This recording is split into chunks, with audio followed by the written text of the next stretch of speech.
नमस्कार दोस्तों, स्वागत है आपका आज की नई क्लास में। मैं डॉक्टर रानी वैद्य। आज हम सेकंड सेमेस्टर जो है बीएड का, उसमें हम ड्रामा एंड आर्ट, उसमें हम बात करेंगे। ईपीसी एक फ़ाइल बनाएंगे। ईपीसी मतलब एनहेंसिंग प्रोफेशनल कैपेसिटीज़, आपकी प्रोफेशनल कैपेसिटीज़ को एनहेंस करना। ठीक है ना, किस तरह से कर सकते हैं और ये सब्जेक्ट आपके सिलेबस में क्यों रखा गया है, drama and art in education. ये पहले थोड़ी सी बात समझाऊंगी, क्यों ये फ़ाइल बनाई जा रही है, आपको ये सब्जेक्ट क्यों रखा गया आपके सिलेबस में।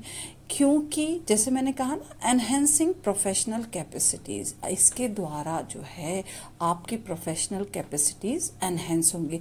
अब बात कर रही हूँ ड्रामा एंड आर्ट की बात कर रही हूँ, तो understanding basics of different art form, आप बहुत सारे आर्ट्स फॉर्म को जान पाएंगे और उन आर्ट फॉर्म का हमारे दिमाग पे क्या प्रभाव पड़ रहा है ये समझ पाएंगे। साथ ही साथ enhancing artistic ability, aesthetic ability, ये आप बढ़ा सकते हैं अपनी, और साथ ही साथ कुछ नया एक्सप्लोर कर सकते हैं। जब आप एक्सप्लोर करेंगे तो एक्सपीरियंस होगा, आप उसके बाद उसमें फ्री एक्सप्रेशन दे पाएंगे। आप सभी के अंदर ये परिवर्तन चाहते हैं हम, किस लिए? क्योंकि एक आप भावी शिक्षक हैं। आप जब शिक्षक बनेंगे तब आप अपने विद्यार्थियों के अंदर यही गुण विकसित करेंगे।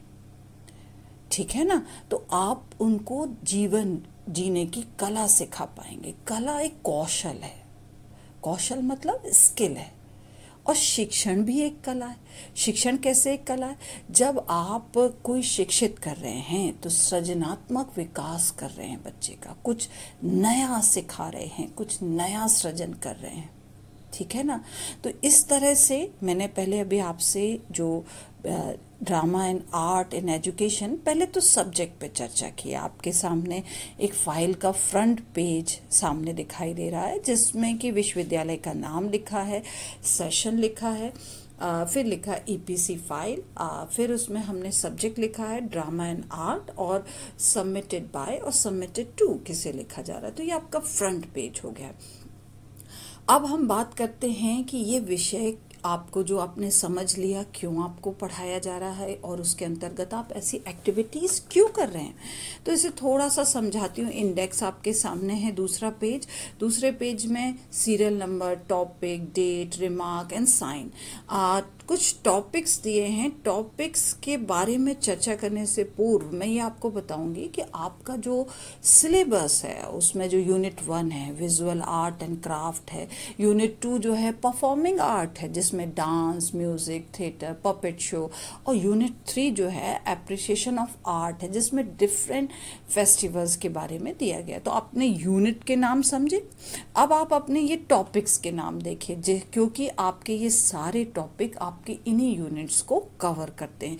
जैसे मैं इसमें पहला टॉपिक है art, music, rangoli, dance, oil pastel painting, pen art, drama art, theatre, puppet, collage, Warli art, Indian festival, block painting, paper cutting, paper folding. तो ये सारी चीज़ें जो आपको मैंने अभी आपका सिलेबस बताया ना, जिसकी यूनिट्स के नाम लिए, वो इसके अंतर्गत आता है। तो ये हम उसी अपने सिलेबस के अंतर्गत एक फाइल बना रहे हैं जिसमें सारी चीज़ें हमारी कवर हो रही हैं, जो हमारा प्रोजेक्ट वर्क हो गया। तो अब आपने फ्रंट पेज समझ लिया, दूसरा इंडेक्स समझ लिया। अब हम आगे अपनी चीज़ों को समझने की ओर बढ़ते हैं। सबसे पहले मैंने लिखा है आर्ट।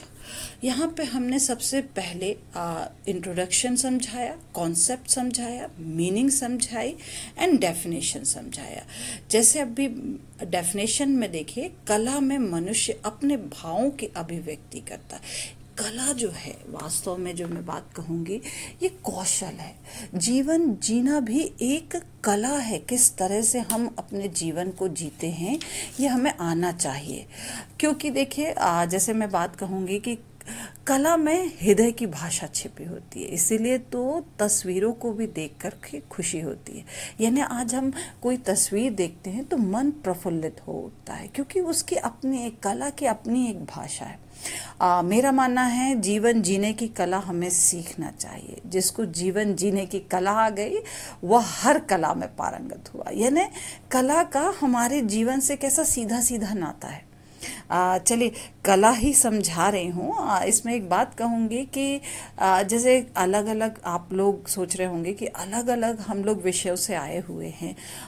कुछ साइंस बैकग्राउंड के हैं, कुछ आर्ट्स बैकग्राउंड्स के हैं, और हम ये बात कर रहे हैं कि यहाँ हमें फिर से कला और आर्ट्स क्यों पढ़ाया जा रहा है। चलिए जो साइंस बैकग्राउंड के हैं उनके लिए एक उदाहरण देती हूँ कि वो एक गणित का विद्यार्थी था। उसने सरल रेखाओं को भी बांट दिया, नकारात्मकता और सकारात्मक दो हिस्सों में, और अपने सरलीकरण के नाम पर बना दिया कुछ जटिल।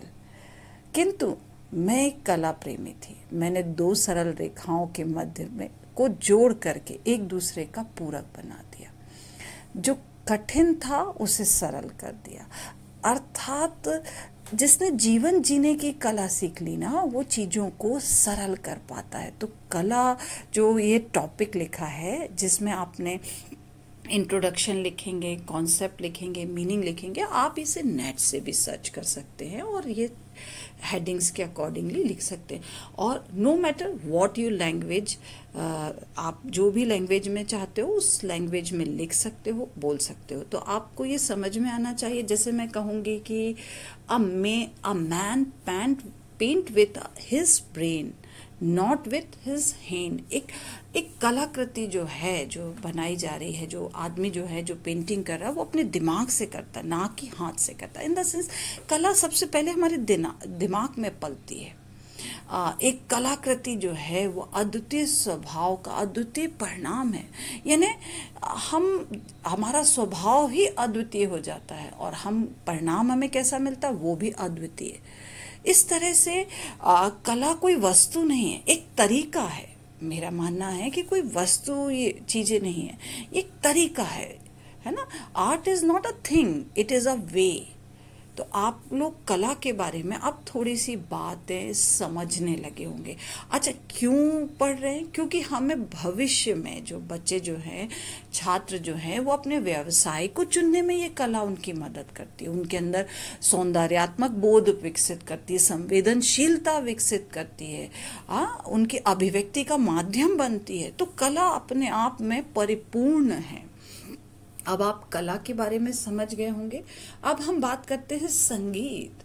संगीत मधुर है, संगीत आत्मा का दर्शन है, आत्मा को जोड़ता है, संबंध स्थापित करता है मन मस्तिष्क में। तो संगीत जीवन में एक रिदम पैदा करता है, संगीत एक ताल पैदा करता है। संगीत का अपना ही एक ढंग है, तरीका है। तो इसमें भी हमने क्या किया, संगीत का इंट्रोडक्शन लिखा, कॉन्सेप्ट लिखा, मीनिंग लिखा, भारतीय संगीत लिखा। भारतीय संगीत में बहुत सारे हैं, कर्नाटक संगीत। तो इस तरह से हमने, आप ये सर्च कर सकते हैं और आप अपने शब्दों में इन चीज़ों को मेंशन कर सकते हैं। तो संगीत क्या है, उसके साथ साथ हमने क्या किया, कुछ पिक्चर्स भी पेस्ट की हैं। जैसे संगीत के बारे में आपको दिखाई दे रहा है, कुछ पिक्चर्स इसके साथ साथ हमने सेकंड पेज में पैरेलली पेस्ट की हैं। फिर हमने बात की रंगोली। रंगों से भरी एक टोली को कहूँगी, या रंगों से भरा एक चित्र, या रंगों से भरा एक कलाकृति जिसमें सभी रंग समाहित होते हैं।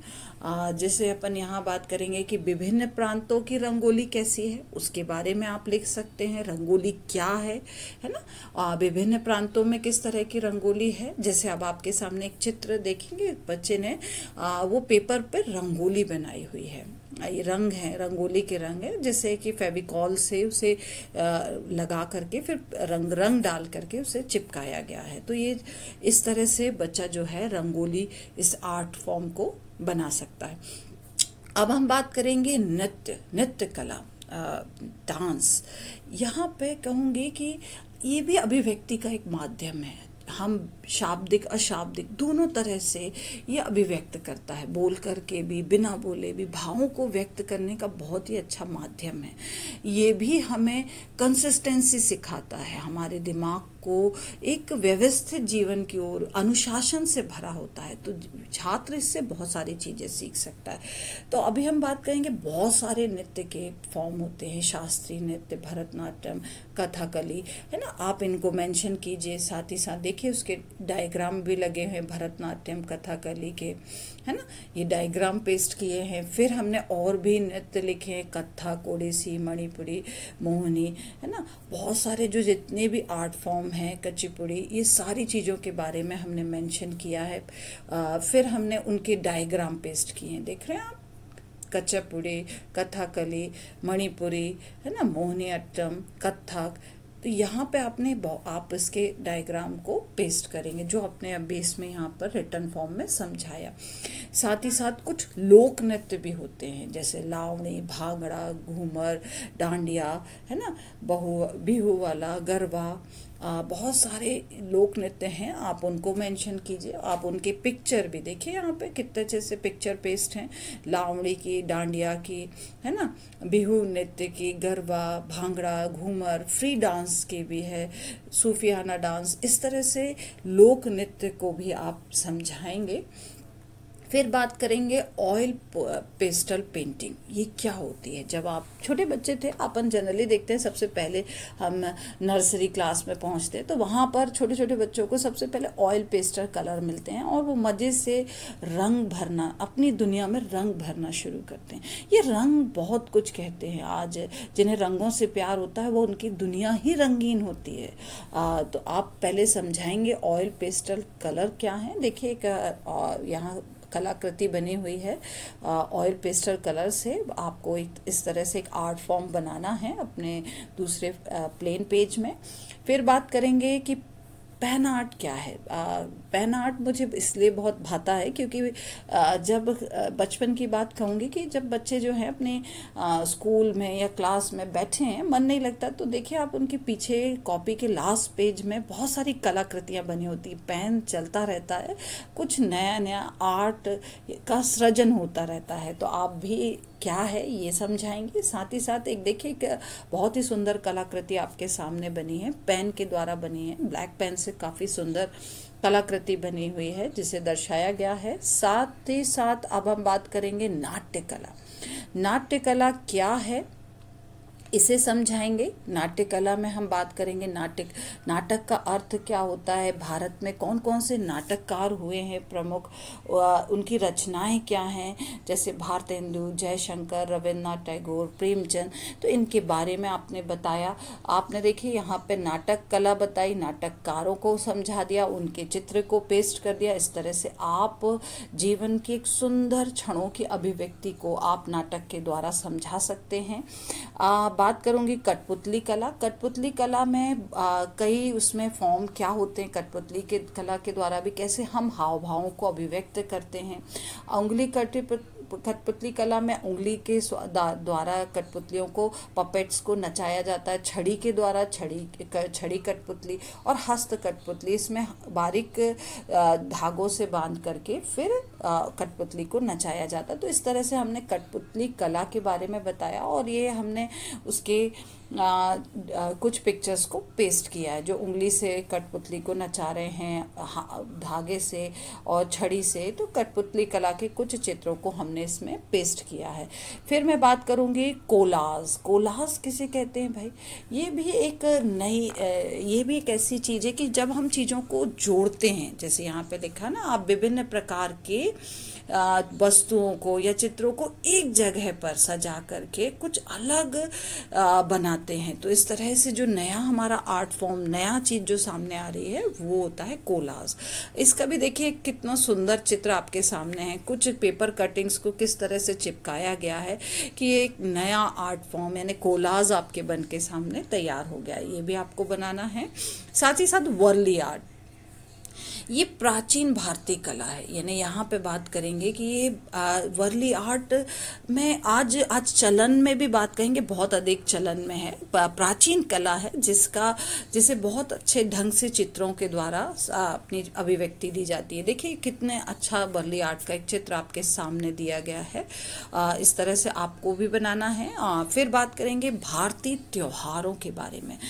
भारतीय त्योहारों में हम प्रमुख जो भारतीय त्योहार है उनके सारे नाम लिखे, जैसे बैसाखी, लोहड़ी, मकर संक्रांति, होली, शिवरात्रि, रामनवमी, दीपावली, दशहरा, बसंत पंचमी, जन्माष्टमी, श्री कृष्ण की जन्माष्टमी, ईद के बारे में, गुरु पूर्णिमा, क्रिसमस, ये सारे अपन ने जो बात कही भारतीय त्योहार। आप देखिए उनके चित्र लगे हुए हैं सारे, बैसाखी, लोहड़ी, होली, शिवरात्रि, मकर संक्रांति, रामनवमी, इस तरह से हमने इनके बारे में, सब के बारे में थोड़ी थोड़ी डिटेल समझाई और फिर से हमने उसके चित्र लगा दिए। बसंत पंचमी, दीपावली, सरस्वती पूजन, साथ ही साथ फिर दशहरा, लोहड़ी, मकर संक्रांति, ईद के बारे में हमने यहाँ पर फिर से पिक्चर्स पेस्ट की और फिर अपना ये पैरेलली वर्क कंप्लीट करते जा रहे हैं।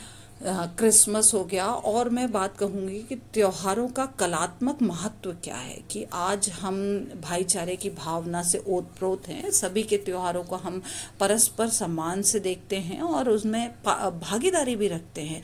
आज भारतीय संस्कृति जो है इन त्योहारों के कारण बहुत ही रिच है, यानी कलात्मक रूप से, सौंदर्यात्मक रूप से, सांस्कृतिक रूप से, क्योंकि हम विभिन्न संप्रदायों के होते हुए भी, विभिन्न जाति वर्ग के होते हुए भी हम एक हैं। एक अनेकता में एकता की बात को ये हमारे त्योहार हमें मोटिवेट करते हैं इन त्योहारों के द्वारा। साथ ही साथ मैं बात कहूँगी ब्लॉक पेंटिंग। ब्लॉक के द्वारा एक लकड़ी के गुटके के द्वारा हम इस तरह की पेंटिंग करते हैं। ये देखिए पेंटिंग का एक नमूना आपके सामने दिखाई दे रहा है। बड़ा ही सुंदर कलाकृति है। ये भी आज ब्लॉक पेंटिंग की साड़ियाँ, कपड़े, बहुत सारी चीज़ें इस तरह से आज चलन में हैं। तो ये भी एक अनूठी कलाकृति है। अब बात करूँगी कि पेपर कटिंग वाला आर्ट, कि पेपर कटिंग से हम किस तरह से कलाकृति बना सकते हैं। देखिए बहुत सुंदर कलाकृति आपके सामने दिखाई दे रही है कि पेपर्स को इस तरह से काट करके हम एक कलाकृति बना सकते हैं। फिर पेपर फोल्डिंग आर्ट लास्ट है ये अपना, जिसमें अपन पेपर को फोल्ड करके कुछ कलाकृतियों का निर्माण कर सकते हैं, कुछ एक्सप्रेशन दे सकते हैं। तो इस तरह से आप ईपीसी फाइल तैयार करेंगे जिसमें जो आपके सिलेबस के अकॉर्डिंगली है और आप नई चीज़ों को सीखेंगे। साथ ही साथ ये जो कला शिक्षण है जो आपने अभी किया, कि इसका उद्देश्य है कि आपके कलाकार का निर्माण नहीं करना, आप जो ये सीखेंगे जिससे कि आप कलाकार बन जाएंगे, बल्कि आपको कला का बोध कराना या कलात्मक व्यवहार को आपके अंदर विकसित करना है ना। क्योंकि मनुष्य जो है वो जीवन में कला के द्वारा आनंद प्राप्त करता है। और ये सारी विविध विधाओं का हम प्रयोग जो है, जब हम कोई विषय हम भी पढ़ाएंगे तो उस समय हम अपने शिक्षण में उपकरण के रूप में इन चीज़ों का उपयोग कर सकते हैं। जैसे अभी आपके सामने ये स्टार दिख रहा है, तो आप छोटे बच्चों को इस तरह का पेपर फोल्ड करके आप उनके सामने ट्विंकल ट्विंकल लिटिल स्टार, इस तरह से आप पढ़ा सकते हो। तो ये आपके लिए उपकरण का भी काम कर रहा है। तो शिक्षण में किस तरह से इस कला का महत्व है आप समझ पाए होंगे और ये ईपीसी फाइल अब आप सरलता से बना पाएंगे। आई होप आपको ये वीडियो पसंद आया होगा। धन्यवाद।